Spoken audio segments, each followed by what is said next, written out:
Là, c'est notre logement, en fait. Vous voyez, on occupe ce logement légalement depuis 1 mois et demi. Donc, je vous prie de m'ouvrir. Si vous ne m'ouvrez pas, je vais le faire moi-même. Ils avaient baptisé les lieux le jardin partagé et occupé de l'avenue de Langres. Des militants réveillés par les forces de l'ordre. Vers 6 heures, des tractopelles pénètrent sur cette parcelle. Les engins retournent le terrain et détruisent une partie des plantations.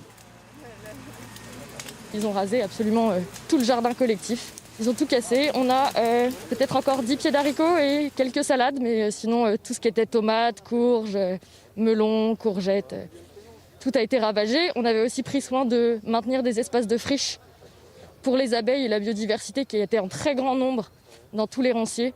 Et là, tout a été défriché. Depuis mi-juin, un collectif de militants s'est approprié cet espace prévu pour la construction d'un immeuble. Les occupants ont défriché le terrain pour en faire un jardin collectif et un lieu de rencontre. On n'a pas l'objectif non plus d'y rester. Notre objectif, c'est pas de nous installer là. On ne cherche pas un logement.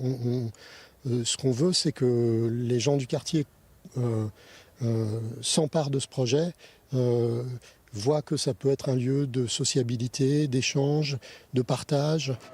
Après 3 heures d'occupation, les engins de travaux ont rebroussé chemin sous les applaudissements des militants et de certains riverains venus apporter leur soutien.